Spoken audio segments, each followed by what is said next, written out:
ओम शांति। 24 सितंबर 2023 के ईश्वरीय महावाक्य। पहले सुनते हैं मुरली के मुख्य पॉइंट्स। बाप दादा ने कहा, तुम्हें सिर्फ इस संगम पर एक जन्म परमात्मा प्यार प्राप्त होता है, बाकी 83 जन्म देव आत्माओं व साधारण आत्माओं का ही प्यार मिलता है। अब तुमने दोनों के अंतर को जान लिया है। आत्माओं का प्यार राज्य भाग्य गंवाता है और परमात्मा प्यार राज्य भाग्य दिलाता है। परमात्मा प्यार तुमको स्वीट होम और स्वीट राजधानी में लेकर जाता है।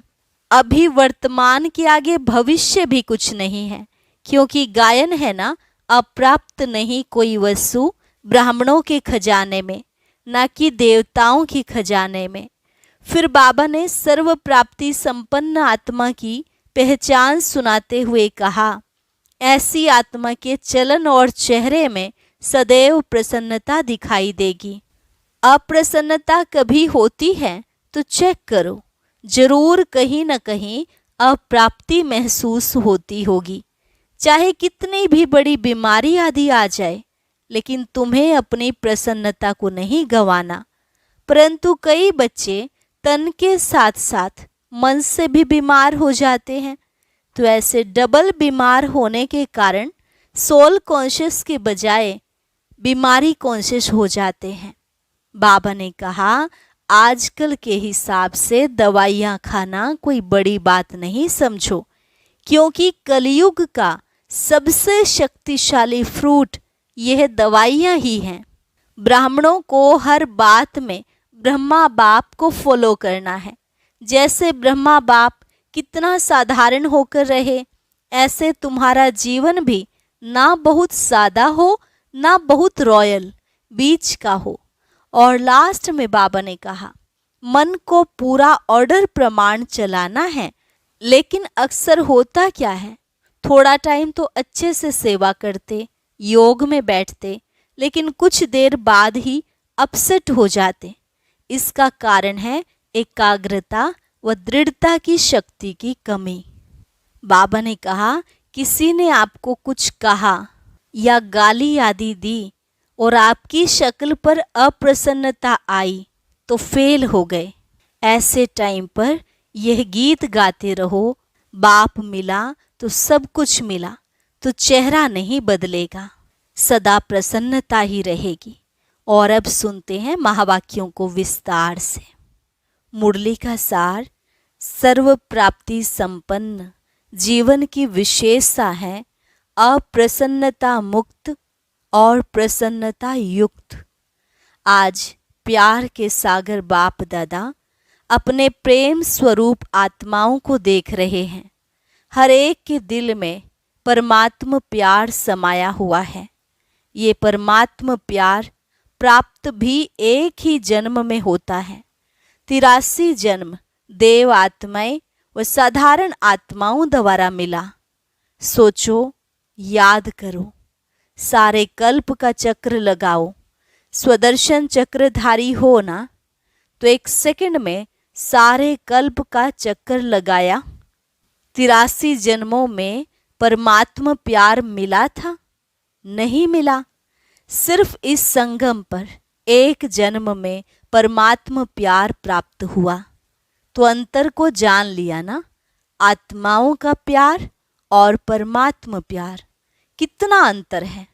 साधारण आत्माओं का प्यार कहाँ ले गया, क्या प्राप्त कराया, अनुभव है ना। और परमात्मा प्यार कहाँ ले जाता, अपने स्वीट होम और स्वीट राजधानी में। आत्म प्यार राज्य भाग्य गंवाता है और परमात्मा प्यार राज्य भाग्य दिलाता है। और इसी जन्म में, ऐसे नहीं कि सिर्फ भविष्य के आधार पर चल रहे हो, नहीं, डायरेक्ट परमात्मा प्राप्ति तो अब है। वर्तमान के आगे भविष्य भी कुछ नहीं है। आप लोग गीत गाते हो ना कि स्वर्ग में क्या होगा और क्या नहीं होगा, और अभी का गीत क्या है, जो पाना था वो पा लिया, वो पाना है, पा लिया। पांडवों ने पा लिया, गोपियों का तो गायन है ही, इस समय का गायन है कि अब प्राप्त नहीं कोई वस्तु ब्राह्मणों के खजाने में, देवताओं के खजाने में नहीं, ब्राह्मणों के खजाने में।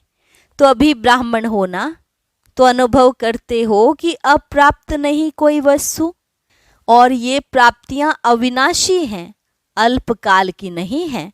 तो जिसको सर्व प्राप्तियां हैं उसके जीवन में क्या विशेषता होगी? सब प्राप्तियां हैं, एक भी कम नहीं है, तो उसकी चलन और चेहरे में क्या विशेषता दिखाई देगी? सदा प्रसन्नता। कुछ भी हो जाए लेकिन सर्व प्राप्तिवान अपनी प्रसन्नता छोड़ नहीं सकता। अप्रसन्नता कभी भी होती है तो चेक करो कि अप्राप्ति का अनुभव होता है या सर्व प्राप्तियों का। आज बाप दादा ने बहुत ही सेवा केंद्र और उप सेवा केंद्र देखे, विदेश में नहीं देश में सेवा केंद्र देखे। सेवा केंद्र में विशेष तो सेवाधारी हैं, तो आज चक्कर लगाते हुए सेवाधारी और सेवा स्थान दोनों देखे।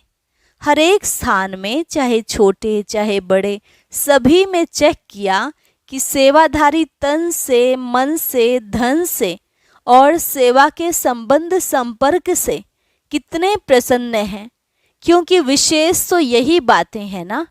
तो क्या देखा? तन तो सबके पुराने हैं ही, चाहे जवान हैं चाहे बड़े हैं, छोटे और ही बड़ों से भी कहाँ कहाँ कमज़ोर हैं।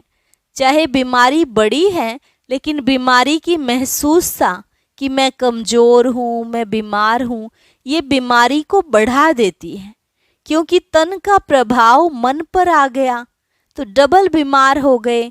तन और मन दोनों से डबल बीमार होने के कारण बार बार सोल कॉन्शियस के बजाय बीमारी कॉन्शियस हो जाते हैं। तो क्या देखा कि तन से तो मेजॉरिटी बीमार कहो या हिसाब किताब चुकतू करना कहो कर रहे हैं, लेकिन 50% डबल बीमार और 50% सिंगल बीमार हैं। बाकी होना क्या चाहिए? कभी भी मन में बीमारी का संकल्प नहीं लाना चाहिए, मैं बीमार हूँ, मैं बीमार हूँ। लेकिन होता क्या है, ये पाठ पक्का हो जाता है कि मैं बीमार हूँ। कभी कभी किसी समय बीमार होते नहीं हैं लेकिन मन में खुशी नहीं है, तो बहाना करेंगे कि मेरे कमर में दर्द है, क्योंकि मेजॉरिटी को या तो टांग दर्द या कमर का दर्द होता है। कई बार दर्द होता नहीं है, फिर भी कहेंगे मेरे को ना कमर में दर्द है। अभी उसकी चेकिंग कैसे हो?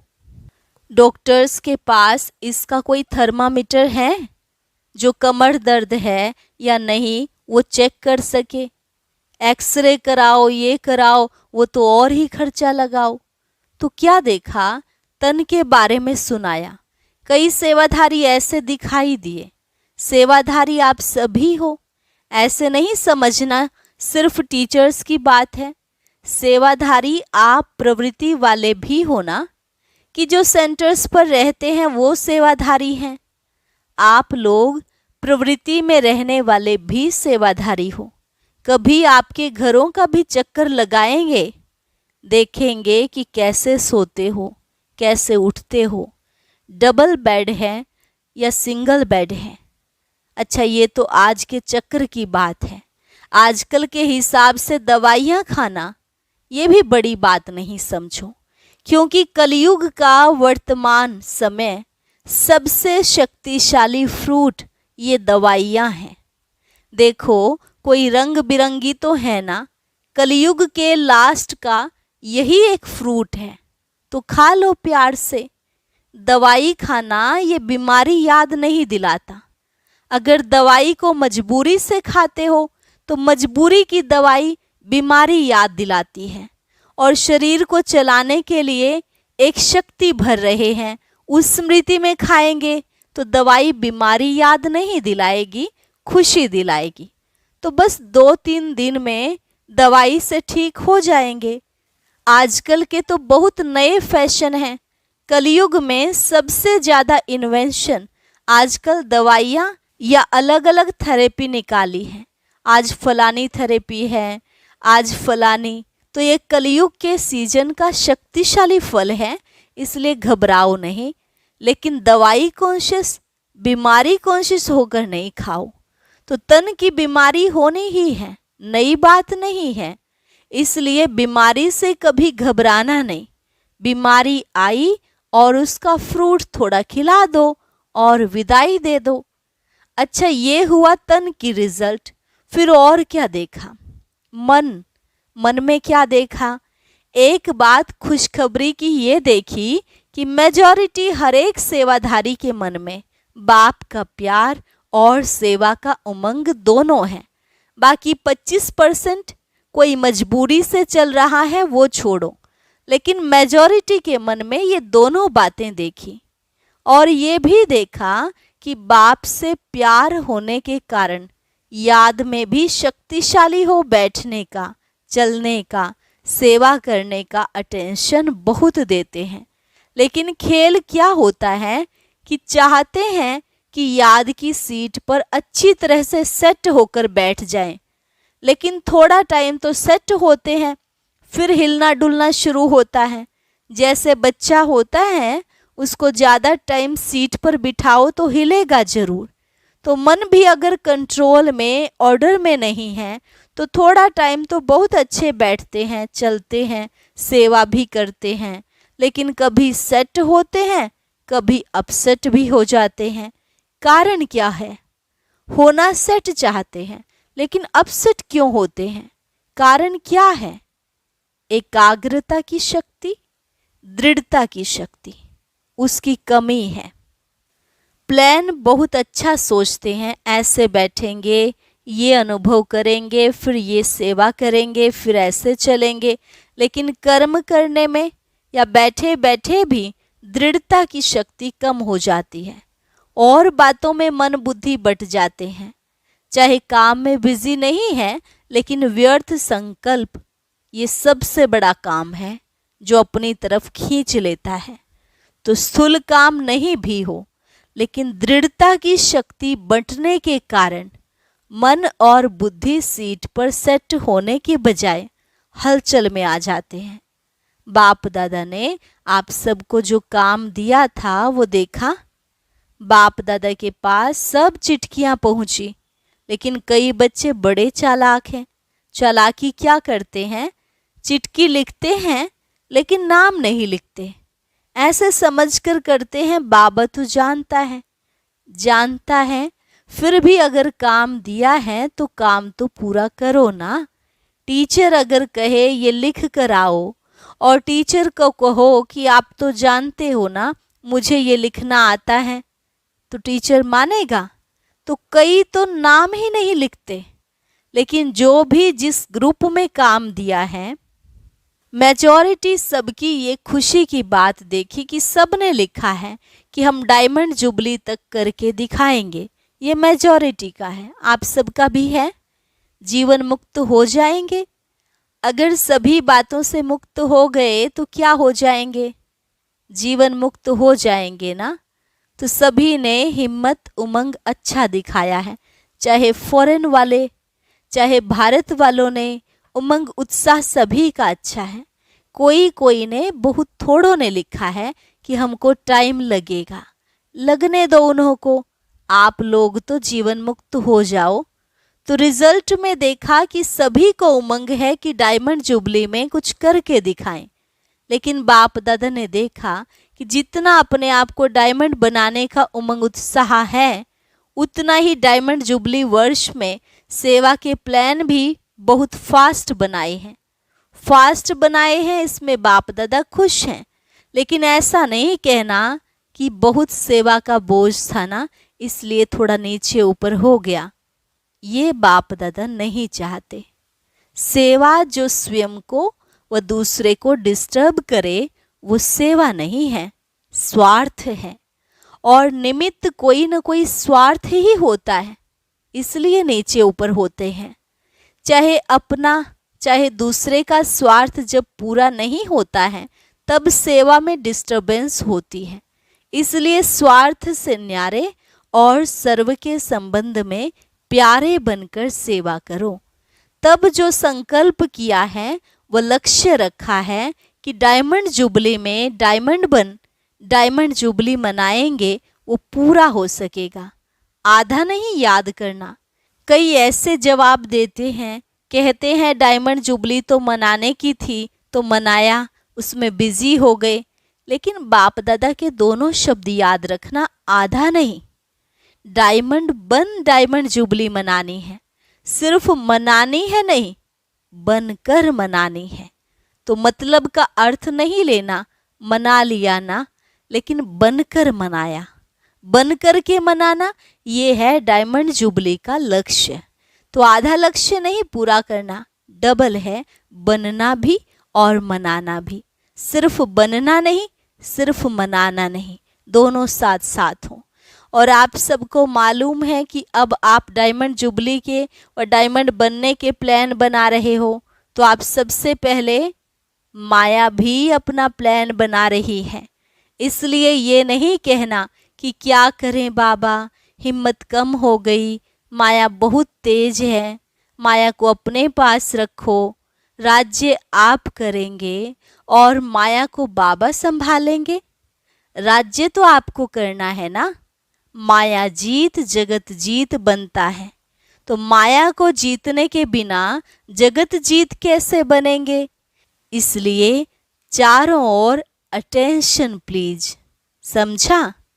अच्छा, चक्र का आधा सुनाया, आधा फिर सुनाएंगे। सेंटर कोई कोई तो बहुत अच्छे सजे सजाए, और कोई सिंपल तो कोई बहुत रॉयल, कोई बीच के भी थे। ज़्यादा है जो समझते हैं कि रॉयल लगे, कोई वीआईपी आवे तो उसको लगे कि सेंटर अच्छा है। लेकिन अपना ब्राह्मणों का आदि से अब तक का नियम है कि ना बिल्कुल सादा हो, ना बहुत रॉयल हो, बीच का होना चाहिए। ब्रह्मा ने बहुत साधारण देखा और रहा, लेकिन अभी साधन है, साधन देने वाले भी हैं। फिर भी कोई भी कार्य करो तो बीच का करो। ऐसा भी कोई ना कहे कि यह क्या लगा दिया है पता नहीं, और ना कोई कहे कि ये तो अभी राजाई ठाठ हो गया है। तो आज का पाठ क्या है? मुक्त तो सबसे हो गए ना, सबसे मुक्त होने की प्रतिज्ञा हो गई है ना। पक्की है या घर जाएंगे तो कहेंगे कि मुश्किल है? पक्का रहना। माया को डायमंड जुबली में मजा चखा कर दिखाओ। मास्टर सर्वशक्तिमान हो, कम तो नहीं हो। अच्छा, डबल फॉरेनर्स भी बहुत आए हैं। स्थापना के कार्य की डबल शोभा, डबल विदेशी हैं। बाप दादा जानते हैं कि कितनी मेहनत से, युक्ति से यहाँ पहुँचते हैं। अगर लगन कम हो तो पहुँचना भी मुश्किल लगे। एक तरफ बाप दादा सुनते हैं कि मनी डाउन हो गई है, और दूसरे साल देखते हैं तो और भी विदेशी ज़्यादा आ गए हैं। तो ये हिम्मत है। रशिया का ग्रुप भी आया है ना। रशिया वालों ने टिकट कहाँ से लाई? इन्हों की कहानियाँ बहुत अच्छी सुनने वाली हैं। टिकट कैसे इकट्ठी करते हैं, उसकी कहानी बहुत अच्छी है। ये तो सब होना ही है, जब है ही कागज़, पेपर ही तो है। चाहे डॉलर कहो, चाहे पौंड कहो, है तो पेपर ही। तो पेपर कहाँ तक चलेगा? सोने का मूल्य है, हीरे का मूल्य है, पेपर का क्या है? मनी डाउन तो होनी ही है, और आपकी मनी सबसे ज़्यादा मूल्यवान है। जैसे शुरू में अखबार में डलवाया था कि ओम मंडली रिचेस्ट इन द वर्ल्ड, कमाई का साधन कुछ नहीं था। ब्रह्मा बाप के साथ एक दो समर्पण हुए और अखबार में डाला रिचेस्ट इन द वर्ल्ड। तो अभी भी जब चारों ओर ये सुल हलचल होगी, फिर आपको अखबार में नहीं डालना पड़ेगा। आपके पास अखबार वाले आएंगे और खुद ही डालेंगे। टीवी में दिखाएंगे कि Brahma Kumaris richest in the world, क्योंकि आपके चेहरे चमकते रहेंगे। कुछ भी हो जाए, दिन में खाने की रोटी भी नहीं मिले तो भी आपके चेहरे चमकते रहेंगे। तो चारों ओर दुख और आप खुशी में नाचते रहेंगे। इसी को ही कहते हैं मिरवा मौत मलू का शिकार। इसलिए बाप दादा ने आज कहा कि ब्राह्मण जो सच्चे हैं, ब्राह्मण जीवन में श्रेष्ठ जीवन के लक्ष्य वाले हैं, उसकी विशेषता है प्रसन्नता। चाहे कोई गाली भी दे रहे हैं तो भी आपके चेहरे पर दुख की लहर नहीं आनी चाहिए। प्रसन्न चित्त। गाली देने वाला भी थक जाएगा, हो सकता है। यह नहीं कि उसने 1 घंटा बोला, मैंने सिर्फ 1 सेकंड बोला। सेकंड भी बोला या सोचा, शक्ल पर अप्रसन्नता आई तो फेल हो गए। इतना सहन किया ना, 1 घंटा सहन किया, फिर गुब्बारे से गैस निकल गई तो गैस वाले गुब्बारे नहीं बनना।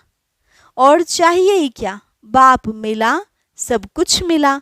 गीत तो यही गाते हो ना। तो ऐसे टाइम पर ऐसी ऐसी बातें याद करो तो चेहरा नहीं बदलेगा। ऐसे नहीं उसके आगे जोर जोर से हंसने लग जाओ तो वो और ही गर्म हो जाए। प्रसन्नता अर्थात आत्मिक मुस्कुराहट, बाहर की नहीं, आत्मिक। तो आज का पाठ क्या रहा? सदा अप्रसन्नता मुक्त और प्रसन्नता युक्त, डबल। समझा? अच्छा, चारों ओर के बाप दादा के प्रेम स्वरूप आत्माओं को सदा स्वयं को अप्रसन्नता से मुक्त करने वाले तीव्र पुरुषार्थी आत्माओं को सदा याद और सेवा के बैलेंस द्वारा सेवा की सफलता पाने वाले भाग्यवान आत्माओं को सदा बाप को प्रत्यक्ष करने के उमंग उत्साह में रहने वाले देश विदेश दोनों के सर्व बच्चों को बाप को अपनी खुशखबरी लिखने वाले, अपनी सेवा का उमंग रखने वाले ऐसे बाप के सदा स्नेही और समीप बच्चों को बाप दादा का याद प्यार और नमस्ते। रूहानी बच्चों की रूहानी बाप दादा को नमस्ते नमस्ते, गुड मॉर्निंग। वरदान। अखंड स्मृति द्वारा विघ्नों को विदाई देने वाले मास्टर सर्वशक्तिमान भव। अखंड स्मृति द्वारा विघ्नों को विदाई देने वाले मास्टर सर्वशक्तिमान भव। संगम युग विघ्नों को विदाई देने का युग है। जिसको आधा कल्प के लिए विदाई दे चुके उसको फिर आने ना दो। सदा याद रखो, हम विजयी रत्न हैं, मास्टर सर्वशक्तिमान है। यह स्मृति अखंड रहे तो शक्तिशाली आत्मा के सामने माया का विघ्न आ नहीं सकता। विघ्न आया फिर मिटाया तो अखंड अटल नहीं कहेंगे। इसलिए सदा शब्द पर अटेंशन दो। सदा याद में रहने से सदा निर्विघ्न रहेंगे और विजय का नगाड़ा बजता रहेगा। स्लोगन। ईश्वरीय सेवा में खुद को ऑफर करना ही बाप दादा की ऑफरीन लेना है। ईश्वरीय सेवा में खुद को ऑफर करना ही बाप दादा की ऑफरीन लेना है। अच्छा, और अब सुनते हैं आज का अव्यक्त ज्ञान मोती। ये एक बहुत संस्कारितापूर्ण वीडियो है, जरूर देखें, कोई भी मिस ना करे।